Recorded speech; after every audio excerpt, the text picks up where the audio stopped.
to The Final Score with Stevie Fly.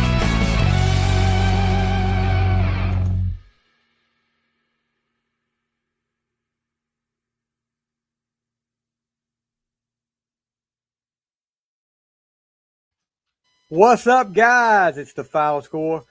Third night in a row, guys. Third night in a row, you get to look at this ugly mug live on Facebook. So, we've had one show about the NHL Monday night.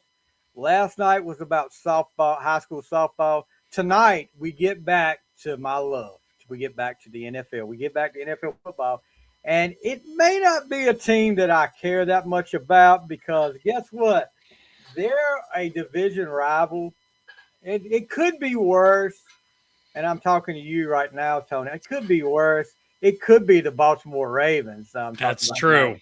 Very true. No, tonight, with us tonight, making his debut appearance on the Final Score is Mr. Bruce Foughty from the Hooked on Sonics podcast. What's up, dude? What's up, Stevie? Thanks so much for having me on here.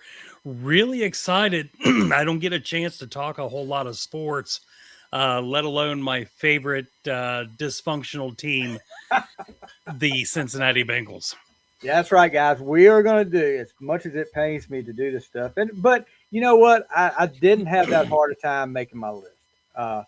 It came down to when I was picking through the list, I was like, no, I don't want him on there. I didn't have to narrow it down too much. There was only a few of the Cincinnati Bengals that I picked to go on there. This is top 10 favorite Bengals. This is not who we think the top 10 best Bengals of all team are. These are our favorite Bengals. So if you want to make a list about who you think the best Bengals are, go ahead. This is our list. So thanks, Dave, for the like of here on StreamYard. You guys get your comments in if you want to chime in with your list, who you think is one of the top best Bengals or favorite Bengals of yours. I can guarantee you two names that are not going to be on my list tonight. One of them is a old video game, Pac-Man Jones, then the always controversial. I'm not saying sometimes, but always controversial. Vontaze Burfict. They will not be on my list tonight. Maybe if we do most hated, they would be there, but not tonight. But Bruce, before we get into that, let's talk a little bit about the Hooked on Sonics podcast, what you guys do, because I think we started chatting back and forth probably about a year or so ago, and I know I found out about you through the Shout Out Loudcast group. Yeah, you guys you're in there posting a lot, and saw the Hooked on Sonics podcast. And guys, you really need to check this podcast out if you haven't already. But tell us a little bit about that Hooked on Sonics podcast and your co-host. Yeah, that will be, guys. Go ahead and get ready because we will see Bruce again next week with his co-host. So I'm not giving away what that episode can be about, but not yet. About that. Yeah, so essentially Hooked on Sonics, me and Vito Capone, my best friend since kindergarten. Wow. And maybe before that, I lost track of time somewhere in 78, whatever. But anyway, me and him, we are a lot of times on different spectrums musically, and sometimes we kind of converge in the middle. And we give each other album reviews, stuff that we're personally digging, and then we talk about each of those albums. And we also do a lot of music or interviews with different artists. The powerful and attractive Wes Beach from the Plasmatics, who's been a guest on your show as well. He's a friend of ours and's been on multiple times. Keith Roth from Sirius XM, The Dictators, Steve Conti with the Michael Monroe Band, lots of great guests. India Ramey, if you're into the country music, which I know you are, she'd be a great guest for you. Super personable, fantastic songwriter. So yeah, that's what we do. We're in our 4th season. We are available everywhere that you get your podcasts. And yeah, we're just loving it. Yeah, I was able to get on. The first time I got on the Hooked on Silence was an unfortunate time. We lost Ace Frehley, the lead singer for Kiss, and both of us are big time Kiss fans. Mm-hmm. I have been since what five? As long as I've been a Steelers fan, I've been a Kiss fan. And Yeah. Ace was always my favorite. I had the Halloween costume that I wore like 3 years in a row at Halloween. People were looking at me like, "This, what is wrong with this dude?" But when it finally got so tattered, I You couldn't. were popping out at the seams, and got a Yeah, little weird. and I mean, I've told this story before. Wanted so much to be like Ace. Had the old white toy guitar back in the day, and Oh yeah. you'd always have the Alive or Alive 2 on your turntable and play along with it. Well, I decided one day, guess what? I'm gonna take it to the next level. I'm gonna put a smoke bomb in the freaking guitar. Doofus, boom! Didn't think what heat does to plastic, right? It ended up in a big white glob of plastic. I could kick myself for being so stupid. Yeah, But it'll never play the same. nope. Couldn't even see the faces or anything up there. That was all gone. I was like, gosh, no. And I told my mom about it years later. She was like, well, that was stupid on your part. But anyway. Can you imagine how much one of those is worth in good shape now? Oh, if I had all the stuff between Kiss and Star Wars that I had back in the day in good condition, I wouldn't be working right now. No kidding. The Star Wars stuff would get thrown across the yard. Yeah. And I still have some of my Star Wars stuff, but nothing that's like earth shattering or anything like that. Oh yeah.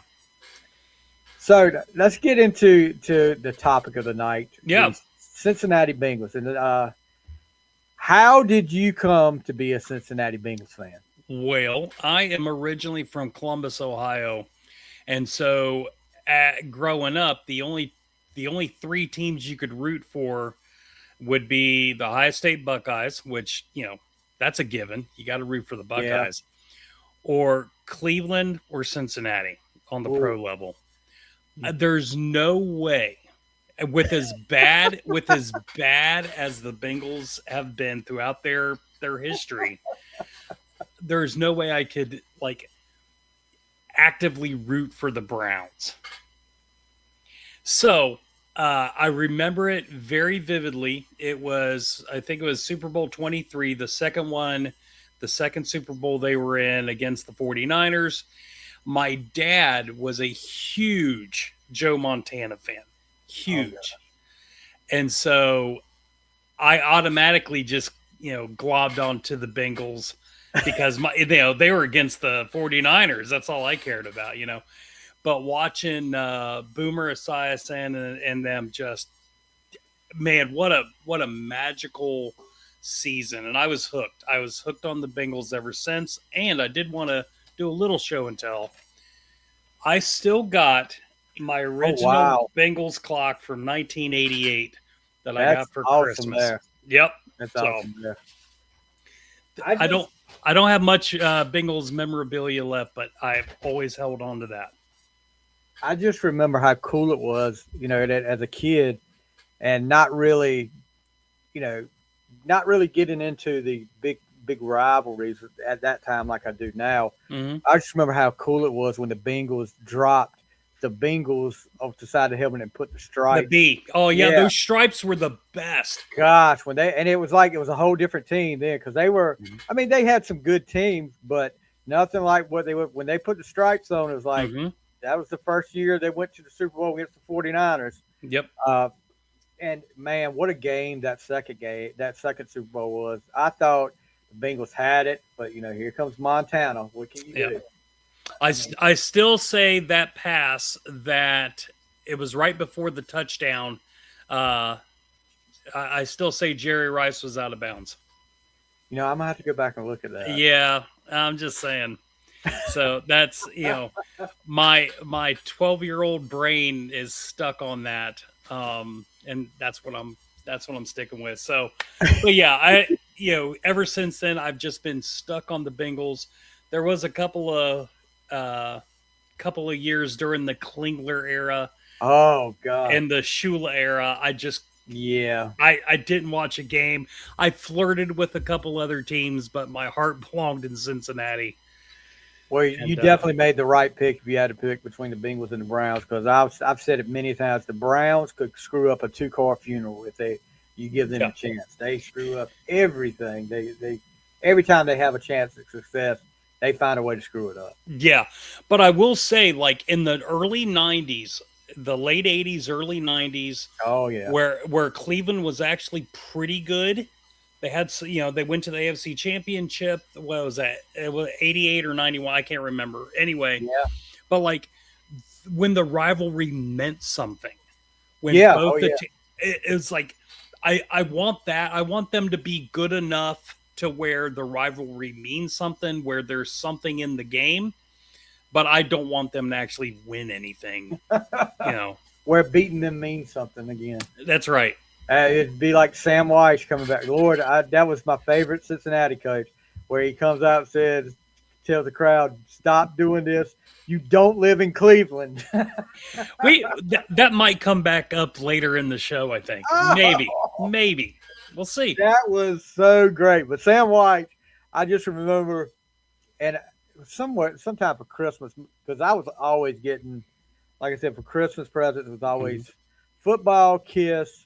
As a kid, Star Wars, but football and Kiss would show up later on. But I got some kind of best of video for NFL, and the first time I saw it, Sam Weiss was the backup quarterback for the '72 Redskins, and they're playing the Cowboys, and they show him on the sidelines, and the guy for the Cowboys gets hurt. He said, "Die, you dirty dog, die!" And I was like, "That's Sam Weiss." I wouldn't know that voice anywhere from. You don't live in Cleveland. And before that, Sam was the quarterback for the Bengals for like 2 years. Oh, really? I did not know that. 68 to 70. Well, some quarterbacks might come up on my list. There you go. So, and might surprise you a little bit there. But so let's get right into this. Since you're the guest, I'll let you go first. We'll start off with your number 10. All right, my number 10. This is going to be for a lot of people, it might be a what the hell? But my number 10 pick is Dave Lapham. He was an offensive lineman from 74 to 83, but I love him more as the color commentator on the Bengals radio network. Oh, I got you. Okay. Dude, he is, when the team is sucking, he gives it to them, and it's great. Like, his passion, he's just so fun to listen to. And, when they're winning, he's right in it. Like he's still in the game. So, I just love Dave Lapham's energy and his knowledge and just how he breaks things down. Makes listening to the Bengals just a little bit easier. So number 10 for me, Dave Lapham. Now, I will tell you this. I got the interview a guy that played for Pittsburgh in the 80s, and he became part of the radio crew, and he's no longer with us anymore. But one of the best interviews, one of the best compliments I ever got was from Craig Wolfley. I don't know if you remember, played offensive line for the Steelers in the 80s.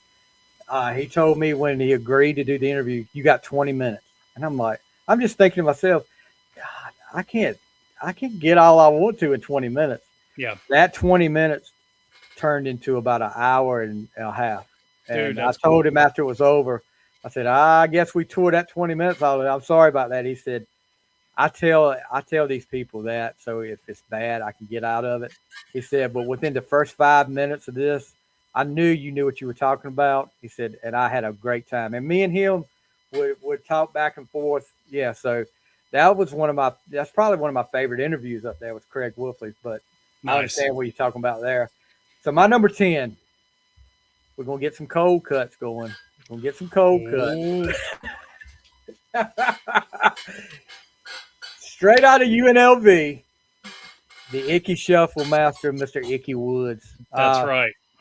And, I was, at that time when he was a Bengal, I was like, okay, I don't like the Bengals that much, but they're not so bad. But they were beating us, and I didn't like that. But to see him doing the icky shuffle on the sideline, that caught fire.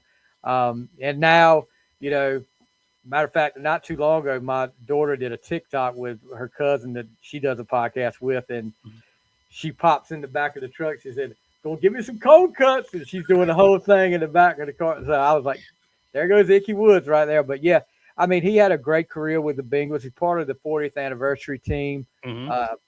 Didn't have that. I mean, you look at his rushing yards. Only had 1,500 yards rushing, but Yeah. he had 27 touchdowns. So the short career, I just remember the Icky Shuff when that crowd just loving it. But yeah, number 10 for me is Icky Woods. Yeah, and he might come up later on my list, but like he only played 37 games, and Yeah. injuries just screwed him up. Injuries. So One of my co-hosts on another podcast is chiming in. Favorite Bengals: Yes! Brian Pillman, Jeff Blake, and Susanna Hoffs. That's the Bengals there. He's being funny. But Kyle, yeah, I knew he would chime in before long. I will agree Brian with 2 Pillman. out of 3. A lot of people don't realize Brian Pillman, Flying Brian, or the Loose Cannon, was a part of the Bengals back then. He was one of the special teams guys. Mm-hmm. But yeah, good call there. Great hair. Yeah, great hair. I mean, the Hollywood blonde. Yeah, that's right. Susanna Hoff too. Kyle. Salute. Susanna Hoffs, we'll. I do like Susanna Hoffs. I mean, no, you should. She still looks hot to this day, boy. Good. And still putting out good music. Yes. But all right, what's your number 9? All right, number 9 for me. This guy, he is a Ohio State legend. He took over the Bengals rushing from another Ohio State legend. Archie Griffith was a Cincinnati Bengal for a couple years after he won the Heisman twice. And then who took over? Pete Johnson, 77 to 83. Pete was an absolute touchdown scoring machine, man. 64 touchdowns, but he only had like little over 5,000 yards rushing for the Bengals. Yeah. So like when you're in short yardage situations, dude, he was your cannonball. And just a great guy all around. Lived in the Columbus area for a long time. I'm pretty sure if he hasn't passed away, I know he was dealing with some health issues not too long ago. He's still living. Yeah. But man, what a great human being. And again, watch some Pete Johnson highlights. The dude was just a machine. Fun to watch. At that time period, you had 2 guys that wore the same number and were pretty much the same kind of running back. The guys you didn't want to get in the way of, Pete Johnson and Chuck Muncie at the Charlotte. Those guys were like, yeah, just like you said, just like putting a bomb in there, just exploding through the line. Short yardage, that was the guy to go to. He might come up a little bit later in my list. I'll just say that. My number 9, and this guy was like one of the unsung heroes of the Bengals, and he was there for 14 years. He played linebacker, smart guy. He went to Dartmouth. Reggie Williams, just a guy that, I mean, I always liked, for some reason, that was one of the Bengals I always liked. We're number 57. I had some big plays in that Super Bowl. The second Super Bowl, got to Montana a couple of times, but at Man of the Year in '86, 40th and 50th anniversary team. He was a Sports Illustrated Sports Person of the Year in '87. Overcame hearing disability and was able to what? Overcome a hearing disability. That was wrong. Cold blood, like Rick James, cold blooded. But yeah, and he's active on Facebook. I'm friends with him. I see him post a lot up there. But yeah, so my number 9 is Reggie Williams. Nice. I wish I remembered him. For what Yeah, you watch that Super Bowl again, you'll see him up there. He makes some plays from there, and he was a pretty good player. Yeah, sounds like it. That's awesome.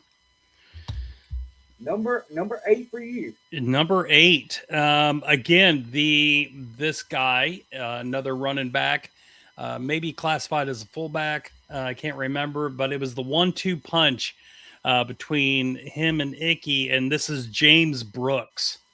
Their workhorse for the majority of the 80s, 84 to 91, 37 touchdowns, almost 6,500 yards, 1,300 attempts. Just, God, fun. He was just fun to watch. Could spin out of anything. Like everyone thinks about Barry Sanders and some of his moves, which were fantastic. But don't sleep on James Brooks, man. He had some moves. He will be later in my list as well. I'll get into some James Brooks stuff later in the list because he was definitely one of my favorites at the Bengals. My number 8. You guys had a spell there in the mid '90s to early 2000 era where you guys had some really good wide receivers. Yes. You had a good tandem there. Both of them make my list, but the first one is Darnay Scott. Oh, yes. This guy came pretty much out of nowhere. Second round pick from San Diego State. And you put him with Carl Pickens on the other side, and you had something there. I don't know how you guys didn't win more games with that. I don't know if it was lack of a running game. Jeff Blake was there. He would throw the moon ball, and he was on fire for a while there. He just couldn't keep it going. But I've actually, well, we'll get to that in a minute. Actually hoping that I can manage a way to get Darnay Scott on the show. Yeah, that'd be cool. Yes, I've got a contact. I'll put it that way, but it just hasn't worked out yet. But Darnay Scott finishes with over 6,000 yards receiving, 37 touchdowns, and big part of that Bengals offense back from 95 to 2001. I did not realize he finished his career with the Cowboys for 1 year, but I don't think he made such a splash with the Cowboys. Yeah, it wouldn't surprise me. No, yeah, Darnay Scott for sure. He was one of those bright spots in a load of mediocrity. Yeah, great pick. Yeah. Those number 7 for you. Yeah. Let's see. I've got this next guy. He is currently with the team. He's been with them since 2020. I'm in East Tennessee now. He is an alumni of your Tennessee Volunteers, and I'm giving you T. Higgins.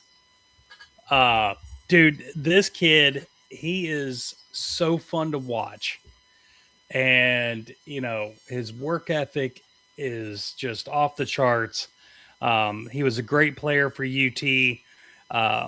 Just in his short career, he's got 45 touchdowns, a little over 5,400 yards with him. So, yeah, the future looks really bright with old T there. So, and before you guys locked him in, there was actually talk that Pittsburgh was going to make a run at him in free agency, which I would love to see that. We would definitely take T. But it's bad. You talk about he's got 5,400 yards receiving, but he gets overshadowed by your other receiver. But man, he's clutch. What a dynamic duo. I mean, you can't go wrong with if they double team the other one. T. Higgins is going to be open. He comes up with the big plays. So. Yep, absolutely. There was only one current player that I had on the team, so on my list. So I'll get to that. Okay, just a couple more, I think.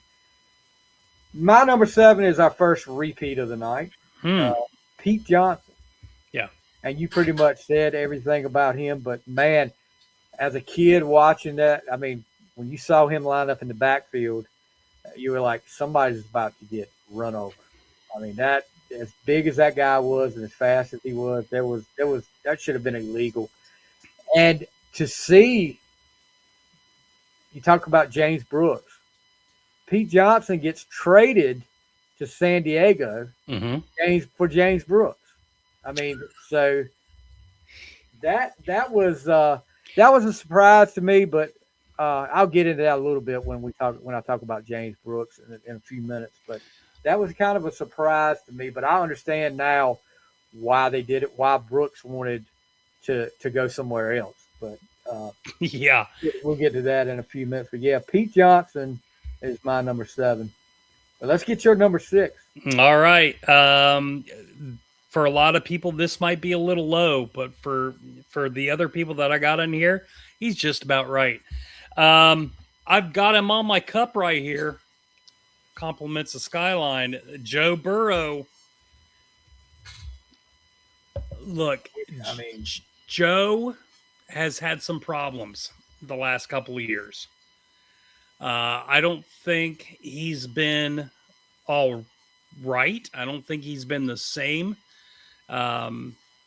since that last injury there.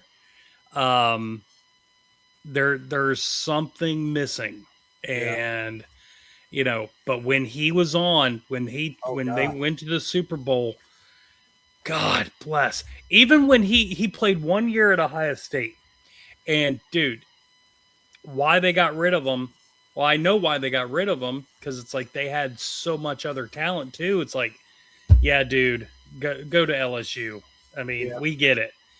And that worked out well for everybody. But Joe Burrow, man, if he can just get it together, if he can work through if he can get healthy again and get mentally right again, dude, sky's the limit for him. Especially with this receiving core, and the defense needs to do a little bit better, but a little bit. But when you look that offense, when you've got those two, and freaking Joe Flacco can come out there and light it up, you got a good offense, and when you score 40 points, you expect to win a game. Yeah, but. And I'll say this, because I'm going to ask you a little bit about your outlook for next season, which is kind of early because we haven't even done the draft or free agency yet. Combine starts tomorrow. But wow. Yeah, they start the Combine tomorrow. Before you know it, it's going to be mock draft time, and that's one of my favorite times of the year is the mock draft. I do. I've been doing one with.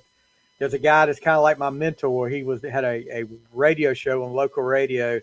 Every year for the draft, I would come in the studio. We do a mock draft. We've been doing it for I want to say it's 15 or 16 years now. And now I do it on he's still got a radio show, but we do it on the podcast here. So we're keeping that going.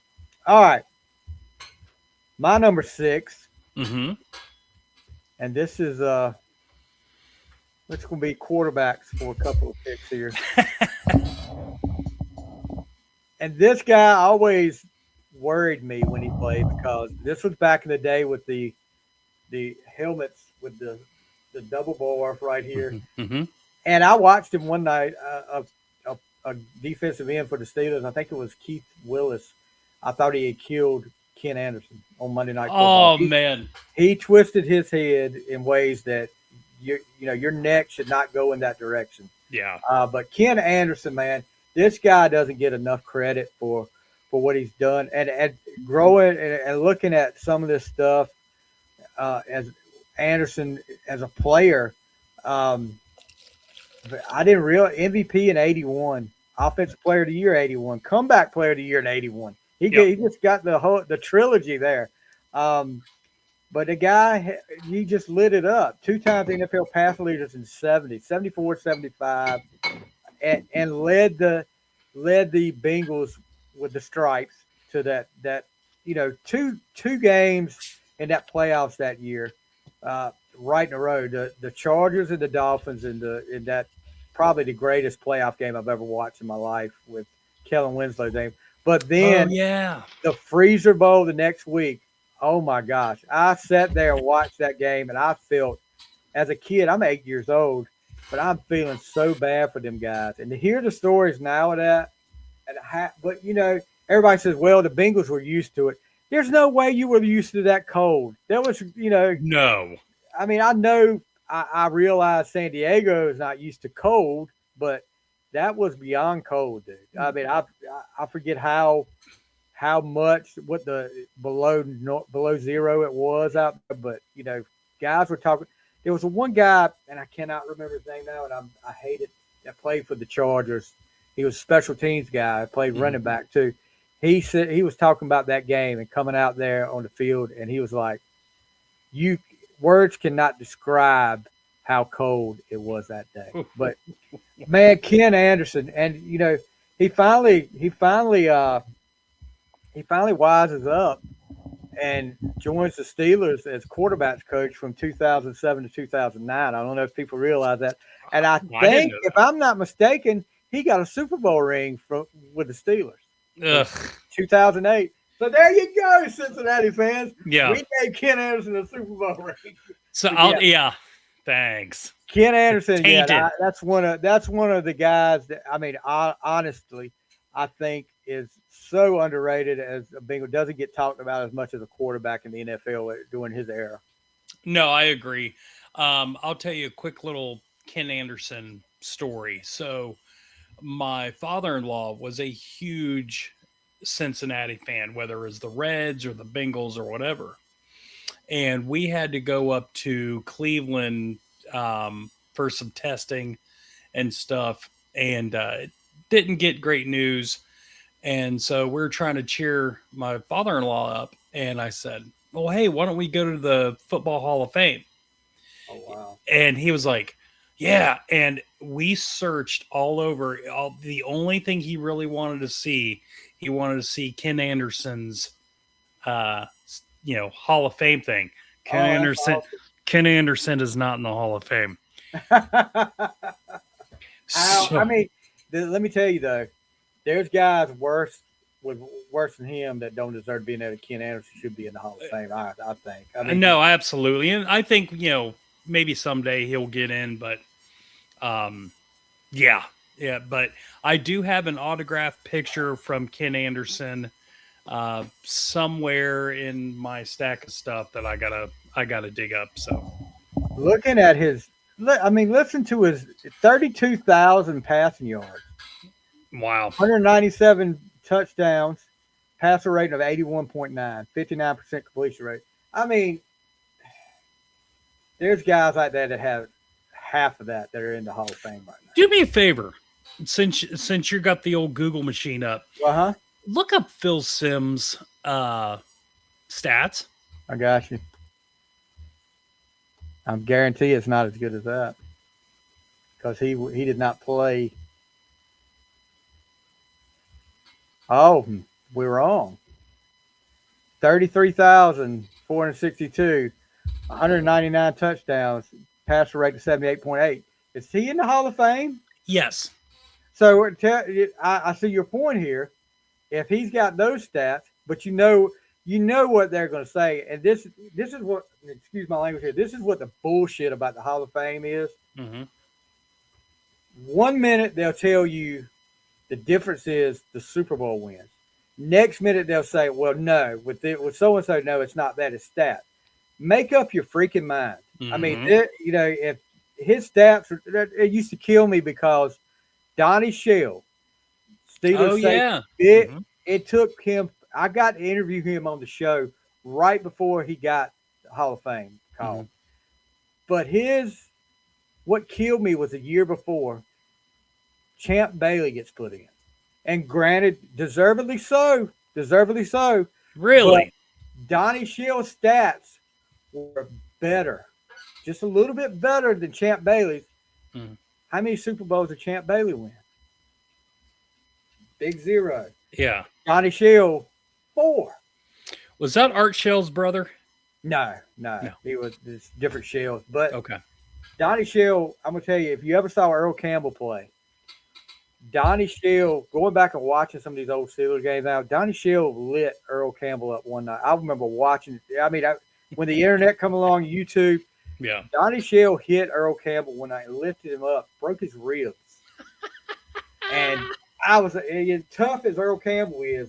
I think Earl Campbell talked about Donnie Shell being one of the hardest hitters he ever faced. Him and Jack Tatum, but so yeah, I mean, I don't get it. I mean, and I know just like with the whole Bill Belichick deal this year, there, as much as I dislike Belichick, he should have been a first ballot Hall of Famer. Absolutely. And you're not, when you do a job, I don't even mean both of us work. We've been in the workforce for a long time. You're not supposed to let your personal feelings get in the way of what you do business with. Right. But these sports writers, they've got the power, and they do it. I mean, Belichick, I don't know if it's with Spygate, Deflategate, or the way he handled the press sometimes, but he's got, and it's the same thing with Robert Kraft, too. I mean, Robert Kraft should have been in the Hall of Fame, but if Jerry Jones is in there, then Robert Kraft should be in there. But, yeah, both equally creepy and yeah, really. I don't know. Lovers of massages. I mean, who doesn't love a good massage? I'm not faulting them. However, and girlfriends old enough to be your daughter. I mean, yeah. Listen, here's my general rule of thumb: if I got T-shirts older than you, we're good. Yeah, Mr. Anderson. Yeah, that's another Ken Anderson, another wrestler ref there. But I know, good job, Kyle. Kyle is on point tonight. All right, so we talked about that long enough. Your number, what are we on? Number 5. Yeah. Breaking in the top 5. One of the most dynamic, controversial, pain in the ass players. Oh, God. But, man, you just couldn't deny the talent if he could just shut his mouth long enough. I know who you're talking about. That's right. The man with multiple personalities and names, Ocho Cinco, Chad Johnson. Yeah. Dude, he was fun, man. When before it got out of control, God, he was so fun to watch. And he was, he's just fun. He the way he would his drive, his dedication, he put his body on the line every single play. Man, great player. 67 touchdowns, a little over 11,000 yards. He's with the Bengals for 9 years. So, yeah, he was there for a long time. And I remember his rookie year. I didn't have a clue who he was, but I did a fantasy draft, and I guess I auto picked, and I got Chad Johnson in there. And every week I'm looking at the bottom line down here with the Bengals games and stats. Chad Johnson putting up numbers. I'm like, who the heck is this guy? But then I found out real quick who he was when he played the Steelers because, man, he like you said, before he got out of hand, and, he was entertaining. Yeah. Like Kyle, I'll use one of your lines. He was an entertaining MFer, for sure. But, man, so talented. Talented. And then when you put him with Hushmanzada and Carson Palmer with that group there, and Chris Henry. I mean, Chris Henry, if he could have just forgot about Chris Henry, absolutely. If he could have just kept his stuff straight, that guy had so much talent. So much talent. Yeah. Late great Chris Henry, by the way, rest in peace. But yeah, that was a good Bengal squad there. Yeah, and now again, Palmer wasn't the same after that hit he took from Chemo von Oelhoffen. Yeah, you talk about heartbreak. Oh yeah, I can only imagine. Kitna was okay. He wasn't. Kitna was no Carson Palmer. No, And he did the best he could, but come on, that was heartbreaking, heartbreaking. Uh, but yeah, imagine if Carson could have stayed healthy with that Oh yeah. receiving core. Well, you know who did that for y'all though, and Hmm. he would be on my most hated list too. Hushmanzada did that when he took the terrible towel and cleaned his shoes off at Heinz Field that day. The terrible towel curse. Yeah, spoiler alert: Hushmanzada is not on my list. Again, very good player, but man, I never liked watching him. I was never a fan of his at Yeah, all. So just crap attitude. So yeah. Nate Matthews, thank you for showing us some love tonight. Appreciate it. all right, So my number 5 is another repeat. You just talked about him a few minutes ago, Joe Burrow. yeah, I hated to see the Bengals get Joe Burrow because I knew after watching him at LSU what that was going to mean. And my only hope was, I hope this guy is just one of those guys that is a great college quarterback and sucks in the NFL. But that quickly faded away because, and you're right. Ever since he's had some of these injuries, uh, he hasn't been the same mentally. mm-mm. Too this past season especially, he had glimpses, but Yep. I'm like you. There's something missing. I don't know if it's confidence or what, but there's something missing. But man, that run he had the year you guys went to the Super Bowl against the Rams, that second half against the Chiefs in the AFC Championship game to do what he did, man, that's when I said, yeah, this guy's something special right here. Yeah, He's the NFL quarterback for sure. And I just hope, uh, and I know this is blasphemy, all you Steelers fans out there listen to me now. I just hope he can have some success again. I mean, because he's a good player. Watch him at LSU turn me into a fan because he just commanded that offense. mm-hmm. He had weapons. He had Chase there, but man, this is and they call him Joe Cool, and deservedly so because I mean that AFC Championship game, I just keep going back to that. I could go back Mm-hmm. and watch it. I'm not a Bengals fan or a Chiefs fan, but I could go back and watch that game just to see the performance he did in the second half of that game, especially. Yeah, yeah, absolutely. Just what he was able to put together in such a short amount of time Yeah, to be able to grasp reading all these different NFL defenses to really take command of this team. It it was amazing to watch, and we're pulling for him for sure yeah. Oh, because we have nothing. We have nothing in the pipeline. no, and I don't know, which we'll get into that when we finish our list. Yeah. Your number 4 pick. Number 4 for me is the guy who just slightly better. He was with them for 9 years as well. That is AJ Green. Oh yeah, I forgot about AJ. Yeah, that's right, man. Again, before injuries, Yeah, it, he was something special. He had 70 touchdowns, little over 10,000 yards, and he had Andy Dalton as a quarterback. great. So he's about the only one that could make Andy Dalton look good. Oh, come on now. Dalton had some good years. Yeah, because of AJ Green, the Ginger Ninja, Andy Dalton. That ain't what I call. What do they call him? The red. Oh, the Red Rifle. I call him the Ginger Ninja. He's fine. Ginger Ninja. But like, look at him everywhere else he's gone to. I think Carolina. I think he's still in Carolina. Yeah, there. I was reading something one day this week that Carolina's actually getting calls for him to be traded. Teams are asking if he's available to be traded. I guess they're thinking the Flacco deal.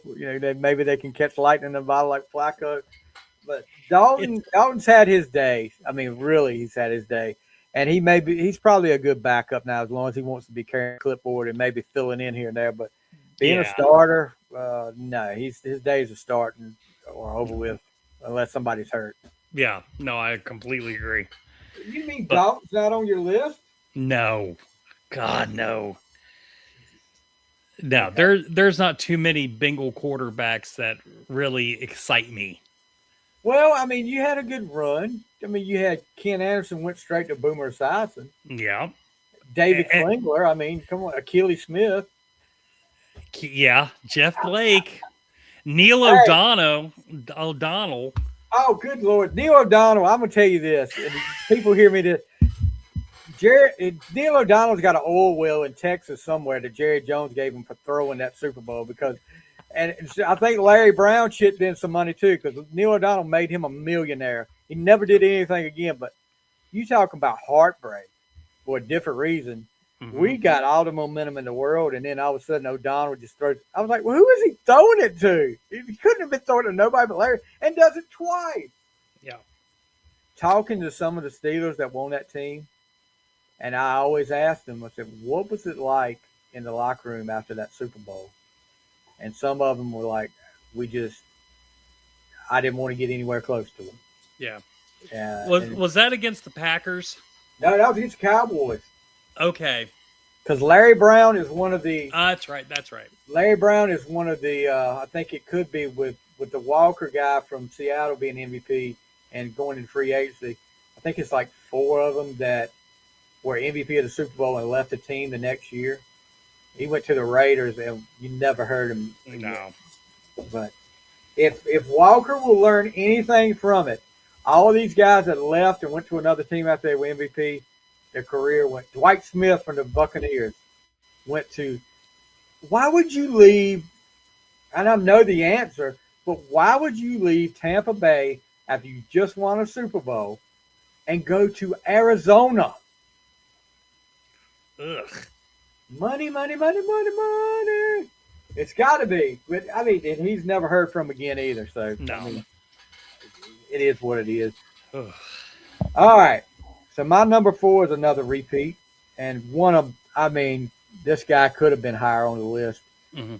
but James Brooks.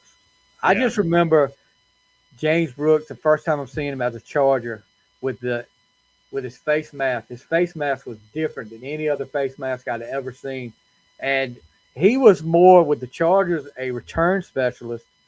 Man was quick as lightning. I mean, when I saw him with the Chargers, he would take kicks back. He was a great return guy, but he was stuck in San Diego behind Chuck Muncie. Oh, okay. Yeah, he was stuck, and that's why he wanted to leave. But then Muncie, it doesn't make you sick because Muncie retires because you go straight. Oh, well, Muncie may have went to somewhere else. But you go Pete Johnson for James Brooks. Yeah. Why not just stick with James Brooks as your back? Put him in there with Dan Fouts. You got a weapon out of the backfield with, you can throw to him. You had Kellen Winslow. You had Charlie Joyner, Wes Chandler then, which after the whole John Jefferson deal. Man, why give him to the – and Pete Johnson was not saying he was over the hill, but he was an older running back. Oh yeah, especially back then, like running backs, dude. They had running backs in general have a very short shelf life. Yeah.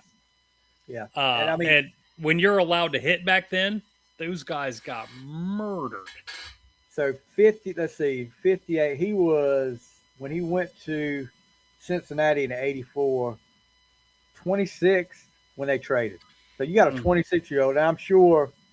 See, he came in the league in 81. Yeah, 81. So Johnson was probably 75, 76. Yeah, 77. So 4 years there. Mm-hmm. You got a 4-year man, and you give it up. Why? That always puzzled me with the Chargers why they did that. But man, what a move for the Bengals! This guy becomes the workhorse for the Bengals. I mean, he's having big games. Had a big career with them, and then like you said, that '88 season when him and Ickey were like the 1-2 punch. Yep. It's evidently Brooks must have got most of the yards because Ickey didn't get a whole lot, but then they put it. I guess what they would call fantasy guys would call Icky a vulture, like now. But Well, here, hold on a second. We'll talk about it later. But yeah, no, but it, he was just a talent, man. I mean, I always enjoyed watching James Brooks play. Uh, yep. one of my favorite running backs from that era, too. But yeah, and I hated to see him in the Bengals because he always beat up on the Steelers. But anyway, all right, you're number 3. Number 3, we're going to get right back into Icky there. He's my number 3 player. Again, he only had 37 games with the Bengals, 15 touchdowns, and the bulk of his touchdowns were in 88. Yeah. So in that first year, that's where he did all of his magic. And then again, he just was never the same. Kept having ankle injuries, if I remember right. But again, it's been 40 years? 40 years later, almost 40, to it, and we're still talking about the Icky Shuffle.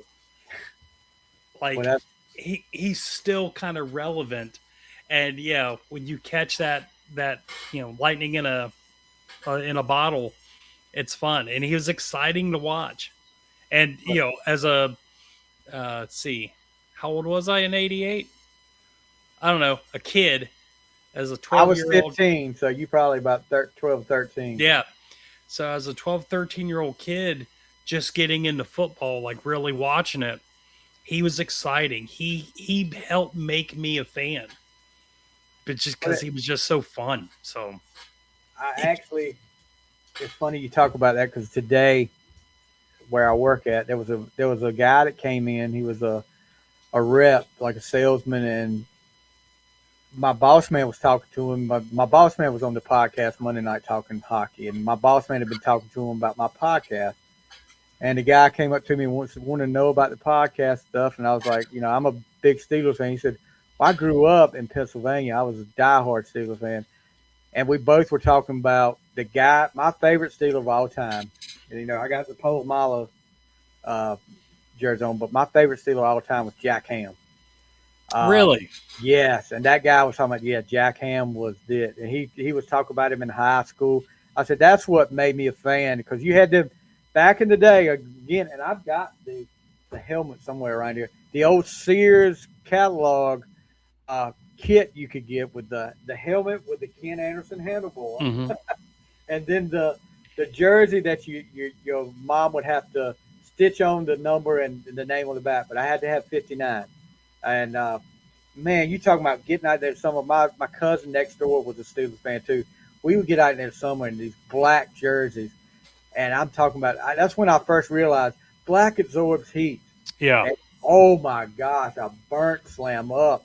But dude, I still have that jersey right here. But I don't know where I've been with the helmet. It's somewhere around here. But that's guys like that. Like you talk about Icky making you a fan, Jack Ham, and that and now going back and being there to watch those teams again.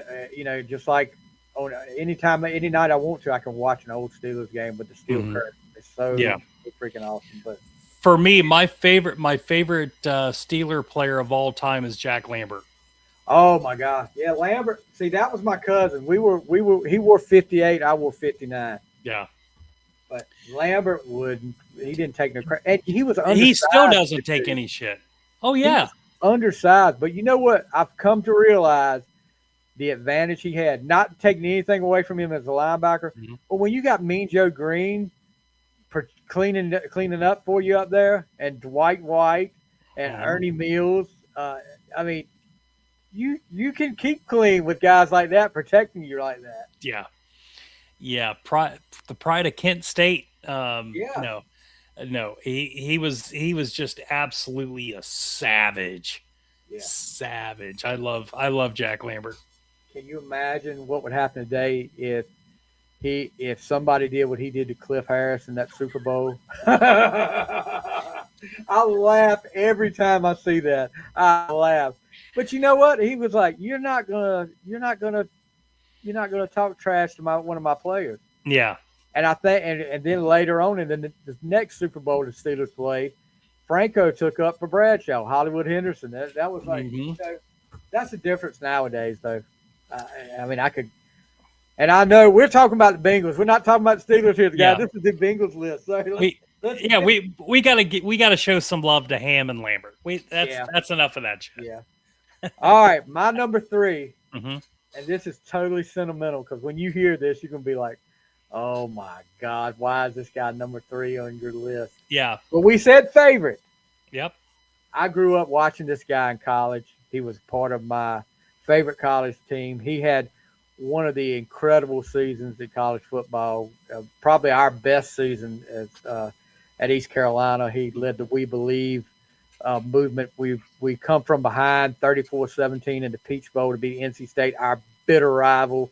We beat them 37-34 on New Year's Day. Yeah, eat that up, State fans. Jeff Blake. Let me tell you, dude. When I saw him get a chance, at first I think he was with the Jets first. I think that's where because I don't think he got drafted. But then I think Coslet must have liked him with the Jets or something. And Coslet went to the Bengals, he brought Blake over.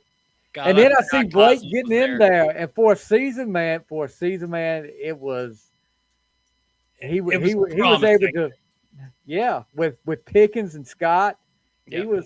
he was bad for a little while, but then Then he got bad. well he was and it killed me though later on in his career when he was playing with the Ravens.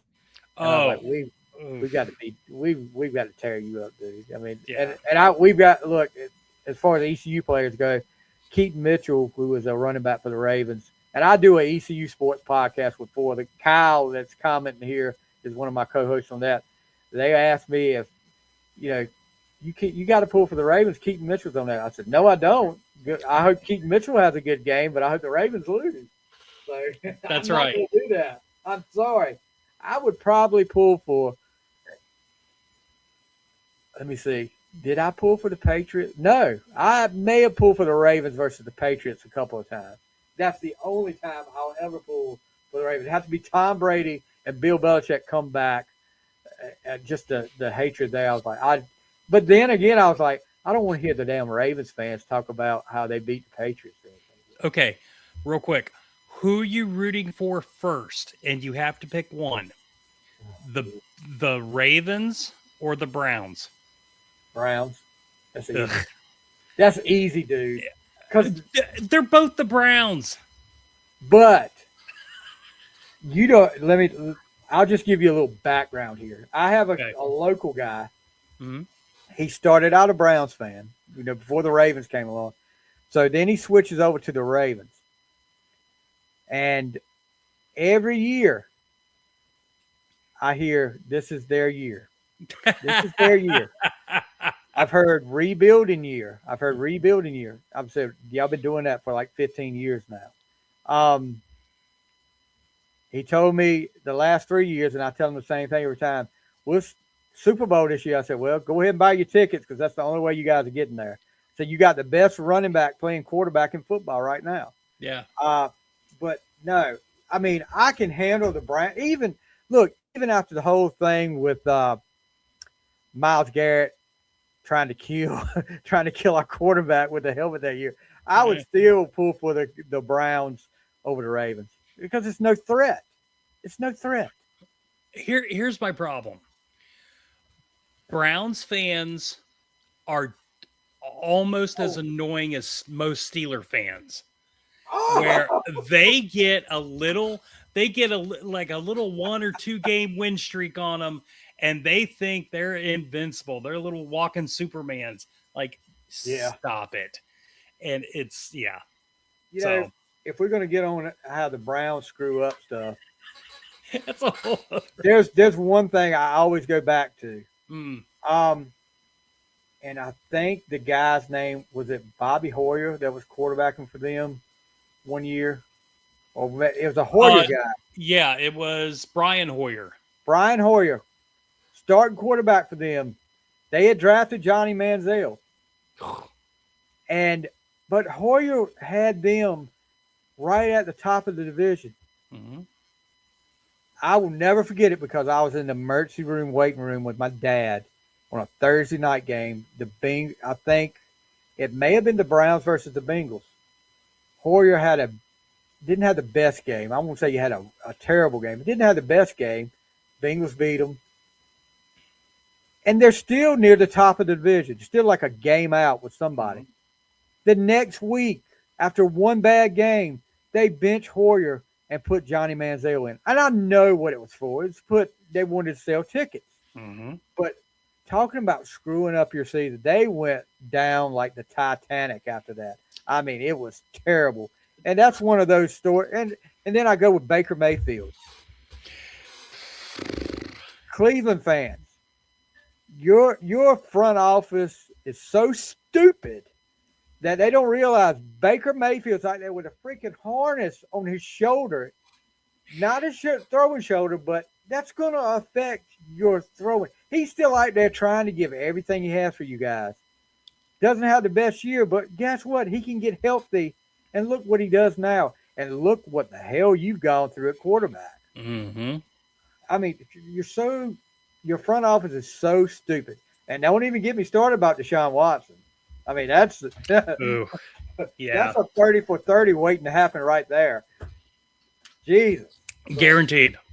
Yeah, so number 3 for me, I'm glad you weren't taking a drink then because you probably would spit it. Yeah. That's a jet play. But Old yeah, Jeff. that's number 3 for me. So what's Okay. your number 2?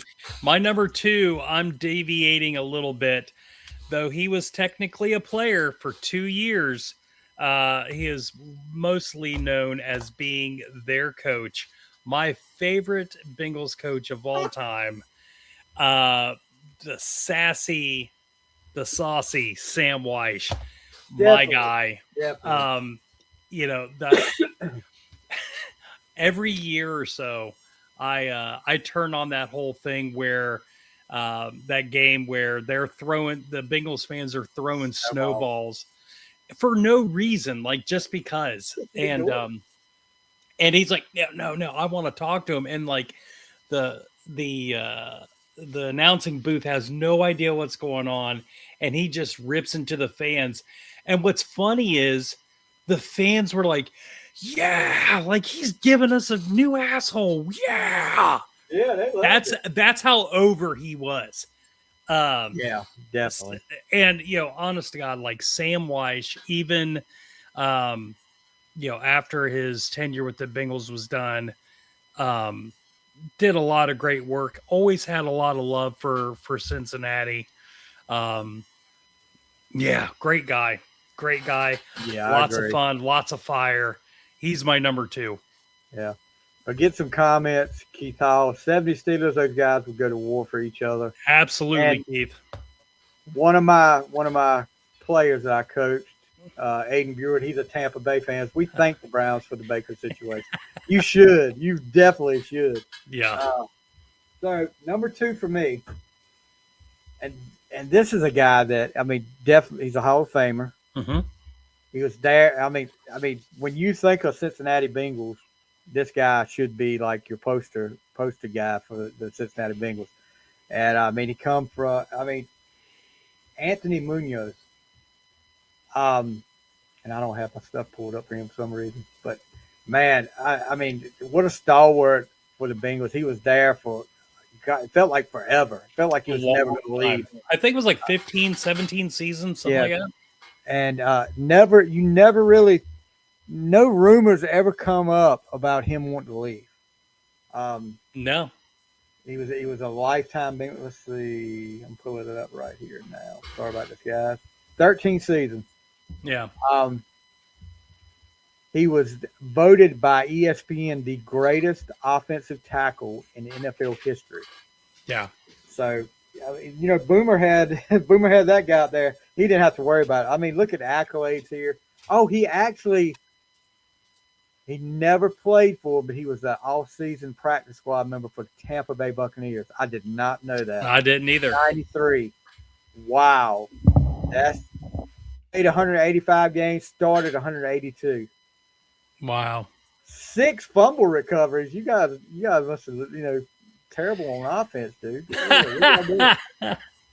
But yeah, he was just like I said, he was Mr. Bengal. He should be the guy that everybody thinks of when they think of Cincinnati Bengals. If you're from that era, like me and you were, Anthony Rios is my number 2. Yeah, Anthony did not make my list, but not because he's not a great player. Like he just didn't. He didn't bring a lot of attention to himself, and I think as a player in general, as a teammate, you want that. But definitely, I would if I was ever building an offensive line, he's on it 100%. Definitely. Yeah. All right, so the moment of truth. Yes, sir. Number 1. I don't have any idea who this could be. You don't have no clue. I'm sure you do. Okay, listen. As a young, blonde-haired, left-handed kid with a weird name, it was my first name wasn't nearly as weird as Norman, but the reason they call him Boomer. That's right. The man who is statistically better than Phil Simms by a long shot, with 247 touchdowns, almost 38,000 yards. Okay. The Boomer Esiason. The man I loved his work on the NFL Today. I love him. I loved him as a Jet. Like he was one of those players. Like wherever he went, I went. Yeah. Now I never like. Oh come on! Loved the Jets. No, but I did like Joe Namath, and I love Boomer, and one of these days I'd hope to really meet Boomer and just thank him for everything he did for that team. And he actually came back in '97. Do you remember that? Yeah, I do, because he spent time with the Jets. I think he had a little time with Arizona, and then he came back to the Bengals. Yep. And it was it's like we all knew it wasn't going to be the same Boomer, obviously, but it was a little bit of comfort. Like, I don't care if it's for 1 year. Like, it's just good to have him back. It felt good to have him back. Yep. A lot of people, and he just had a few minutes there. I didn't realize talking about people coming back, like Plaxico. Yeah. Plaxico came back to Pittsburgh for like a little part of a year. Mm-hmm. Before, I don't know if that was after he shot himself in the nightclub. That had to be while he was still with the Giants, though. But Boomer, I had watched Boomer a lot, being from this area. ACC football game of the week and playing at Maryland. And I know Stabler was a definitive left-hand quarterback, but I didn't see a lot of Stabler as a kid. Right. But Boomer, I thought it was so funny. It was so weird watching a left-handed quarterback. Yeah. But man, he could throw the ball. Dude, watch him. If you watch some of his highlights and stuff, like the way he would roll out of the pocket. Yeah. Like everything looks ass backwards. Like it just looks wonky. But man, some of those passes he made to McGee and Collinsworth. There was this great 4th and 23 against the Bears where, dude, he just threw it on a dime, and it was just, Boomer was the freaking man. Boomer's the man. Speaking of hated Bengals, you just mentioned one of them that I would have on my list right there. Collinsworth. You want to talk about this guy? Let's talk about this guy. Let's talk about Pat Mahomes. Oh. He just took a dump, and it was the best dump I've ever seen. Jesus Christ! I had to turn I have to turn the volume down when he's up there. God, I'm sorry, but ooh. And he hates the Steelers too. You can tell. That's the thing. You can tell. Yeah. He hates the Steelers. That's fine. We hate Collinsworth. Like Collinsworth. I don't get it. Like I don't. I could, if I never heard from him again, I'd be all right. Well, unfortunately, that's not going to happen because Right. he's always going to be on Sunday night. Unfortunately. Yeah. Oh, Tarico, I feel so bad for Tarico every Sunday night. Tarico's a pro, man. Tarico and Mel getting off. I know we get off subject a little bit here, but Tarico, man, to go from the Super Bowl and then that night leave and go to Italy for the Olympics and do the coverage he did at the Olympics. Yeah. Tarico is a pro. I love Tarico. But all right, so my number one. This is going to surprise you too, but this is kind of biased because he came on the show. And he's the only Bengal I've ever had on the show. So, and he was great. I mean, this guy was, after the show, we were messaging back and forth. And he was just like, man, had such a good time. Wants to come back and do a music part show. He's a big New Edition fan and wants to do a New Edition top 10. So we talked about that night on the show. So Carl Pickens. Nice. One, and I've got the whole, why you guys didn't win a Super Bowl with Darnay Scott, Carl Pickens, and Jeff Blake? Because of Jeff Blake. All roads end in Jeff Blake.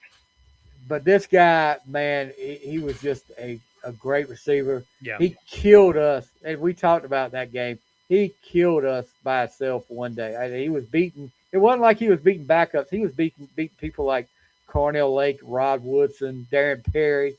And I watched a lot of his games at University of Tennessee. We talked about that on the show. The one classic game against Notre Dame where he had a great game there. But, man, just one of the nicest guys because he didn't know me from Adam. And as soon as I asked him, he was like, heck yeah, let's do it. He said, well, when you ready? That's cool. So, but Pickens, I got him as my favorite Bengal. And that's, if you want, any of you guys want to move up on the list, just contact us and we'll get you on the show. And maybe you can move up the list. All of you, Icky, I don't have any cold cuts, but you can come on the show. But, So looking at the list, we'll see how many repeats we have. Pete Johnson, James Brooks, Joe Burrow, Icky Woods, four differences there. So I think I did pretty good for not a Bengals fan at all. But you represented well. Now, if you want, I can send you a Bengals hat in the mail and get. The only way I would take it if it was one of those with the stripes, it would have to be the coolest Bengals hat. Oh, yeah. Ever. And I would put it up here. I don't think I'd wear it. I just have it for display. I would have to lose a bet to you to wear it. I'll put it that way. We might make that happen. So let's, we talked about this. Now, yes, Bengals didn't have the greatest year this year. Injuries. That's correct. Injuries and pretty much non-existent defense. What do you think the outlook is for them? What do they need to do here? Because you got your one defensive player is talking about he wants out. Was it Hendrickson? I think. I think so. He wants out, and he wants to be paid or he wants out. So you got to make a decision there with him. I mean, here's the deal. You remember how earlier I said, with Browns fans, they get a couple little wins under their belt and they think they're king shit. Us Bengals fans, we're the exact opposite. We could be in the AFC Championship and we're just waiting. Like, I know we're going to screw this up. So, there's no, eternal optimism as a Bengals fan. No, the defense is still going to suck. Burrow is a huge question mark. Yeah. What are they going to do? Do I have any confidence that Mike Brown and family is going to make some great, free agency thing to get a really good backup quarterback in case Burrow can't go? No. So And again, the division, it's going to be interesting because I think on paper, more than likely the Ravens are probably going to win the division. Who knows what's going to go on with the Steelers? I mean, that's a huge question. I mean, Yeah, I really. think the Steelers have just as much, maybe even more question marks than what the Bengals do. And you got the Browns.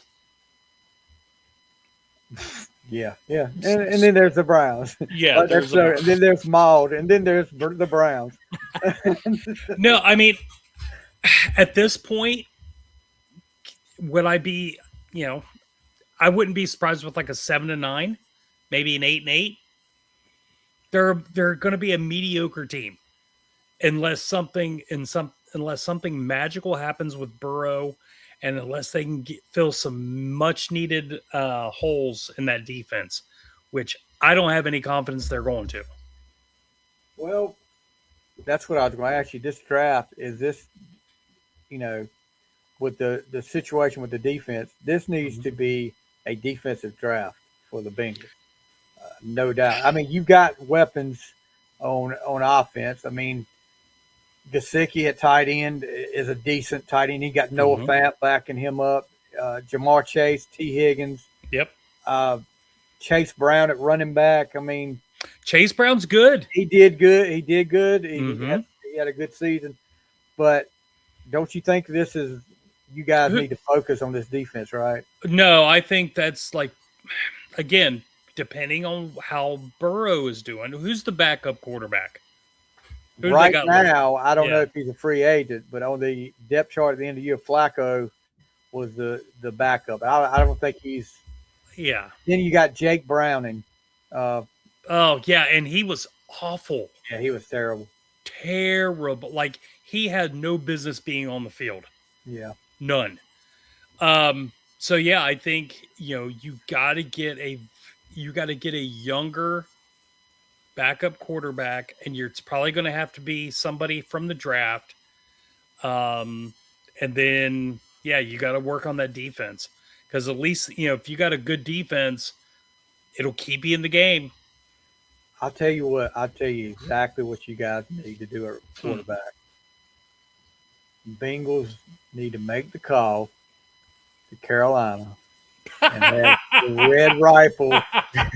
Red Rifle finish his career in Cincinnati. Where's Vinny Testaverde? Can we? I'll dig him up. Give me Steve DeBerg. Steve DeBerg could probably still play quarterback right now. Yeah. That guy. I mean, I watched an old game of his other, and he's got a daggum cast on his hand about twice the size of his whole arm, and he's still out there playing quarterback. This day and time, no quarterback would do that. They'd be like, "You crazy? You think, What are you thinking?" DeBerg was one of those quarterbacks that not a lot of people talk about, but man, the guy was tough, and he had that resurgence with Kansas City at the end of his career. Mm-hmm. I've got nothing but respect for DeBerg, especially after the cast thing. That was like, how in the world are you carrying that thing around? It's got to weigh you down. I got to ask you this. Yes. I'm taking you're from Ohio. You're a Ohio State fan, right? Yes. What is your thought? Because I'm not on the fence anymore about it. I think I want to see what he's got. Will Howard as the NFL quarterback. Oof. What do you think? Right now, he deserves a shot just to see, because during camp he was injured during camp and preseason last year. Mm-hmm. We didn't get to see him in preseason. I just want to see, maybe if he's got anything. I mean, with Rodgers possibly coming back, and I mean Rodgers is gone. Yeah, no, he's done. The more I'm hearing, it's more than likely he's going to be back with Pittsburgh. I'm telling you. Gross. I'm telling you. Gross. I mean, good for us, but ugh. You should be saying, yeah, good. Yeah. That's why I want Dalton back in Cincinnati. Well, I'm sure you do. Burrow said, "Oh, I'm hurt." And Dalton comes in and leads y'all to a Super Bowl. Yeah. I'd rather I think Rex Grossman has a better chance to do Good that. God. You talk about somebody getting in the Super Bowl and people Had no business being in no the damn business Super being Bowl. there. No business being. That was all Bears defense. Yeah. That's all Yeah, that was. that would be a good episode. Like quarterbacks that had no business being in the Super Bowl. Trent Dilfer.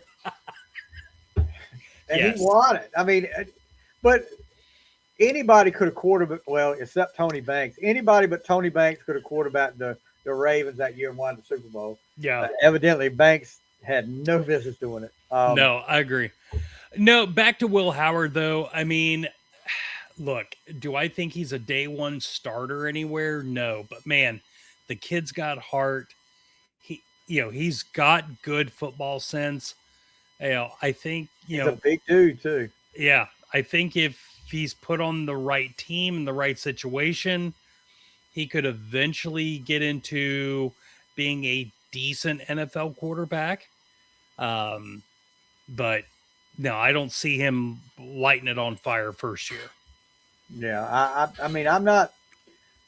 I hear people through social media and some of the people that watch the practices and stuff talk about maybe they should give him a shot. And I think one of the things they're falling in love with is the fact that he's a big quarterback, and they're thinking Ben was a big quarterback, but Ben was something different there too. I don't know because the more I'm hearing every day is Rodgers is more than likely to come back with the Steelers. So he has nothing else to prove. I mean, what? Well, he said he keeps saying he felt a resurgence and like he wanted to play again when he was with Pittsburgh. After 2 years with the Jets, anybody would probably be better unless you play in Cleveland. So yeah, that probably would make me feel better about my situation if I left the Jets and went to any other team but Cleveland. But I don't know. I mean, we have no plan. We had no plan last year. No. And that's what kills me about the front office right now. We had no plan in place at quarterback. Fields left, which went to the Jets. That was dumb. Yeah. But then Russell Wilson, of course, goes to the Giants, and we had pretty much no choice but to. I mean, I wasn't crazy about that to start with, but he did okay. He's just not mobile at all anymore. No. And and we have got to get wide receiver help. I mean, DK is not a number one wide receiver in my mind. Not anymore. Unless he shows me something this year. Yeah, I mean, it's Steelers, so your defense is always going to be in the mix, but you can't depend on your defense as currently constructed to take you to the playoffs, or especially make a deep run. You can't. Nope. I mean, you got to have. You can't score single digits or just over 10 points and win playoff games anymore. It's not going to happen, and that's the mindset that we're in. I mean, and our defense wasn't what we paid for last year either. Yeah, I mean, because we let Joe Flacco with the Bengals put 40-some points on us last year. That was ridiculous. So yeah, he put some extra biofreeze and he just went at it. Jesus Christ! And I think Flacco, if he's a free agent, we should sign him so he can say he played for all 4 teams in the AFC North. So please, you can take him. It's fine. If Flacco shows up in a Pittsburgh jersey, I'm liable to get a Flacco Pittsburgh jersey and just wear it with all the Ravens fans around here. Yeah, dude, there are certain players I don't want on my team because they're part of Flacco is always going to be a Raven. I have no interest in him being on my team. I would never buy a Flacco jersey. That's like Pac-Man. If we, for some reason, would ever sign Pac-Man, I would have been or Vontae. So or any of the Terrell Suggs. Yeah. No. And I mean, not taking anything away from his player, but I absolutely despised him. But Yep. anyway, Roethlisberger as a Bengal, would you No. have? No. Oh Lord. Well, I would have took Boomer as a Steeler. I would have took Boomer. I would take Burrow, that's for sure.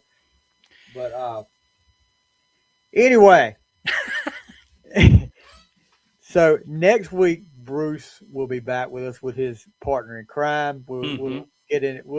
You'll hear more about that next week as we go on. That'll be on the fly podcast. That'll be a whole different subject, and it should be a good. We'll probably have another guest, I think, too. With that. So we'll see Bruce again next week, and before we get out of here, tell us where they can find your podcast at, guys. Yeah, absolutely. So you can find Hooked on Sonics anywhere you get your favorite podcast. Spotify, Apple. We got some YouTube going on. If you want to talk to us, you reach out to us directly. We're on the Facebook, Instagram. We got the X.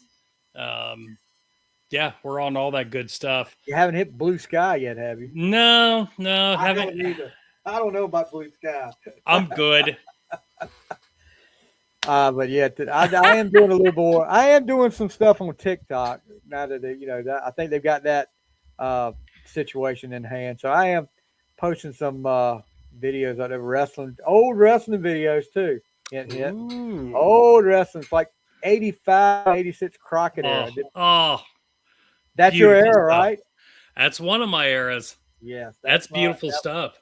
That was my era right there. But you may hear us talk a little bit more about that in the future about some wrestling stuff.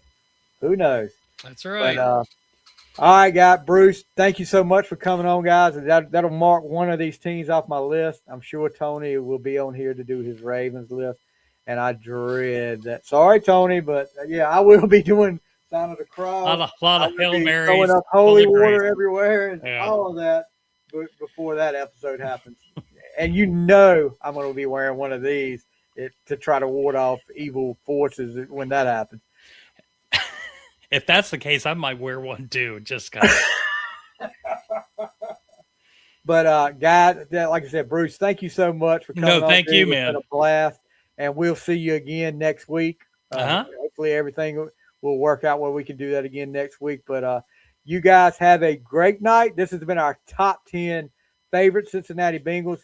Share your thoughts with us. I mean, Kyle, thank you, Kyle, for sharing yours. Brian Pillman did not make our list, or Susanna Hoffs, but Jeff Blake made one of our lists. Susanna Hoff made a different list.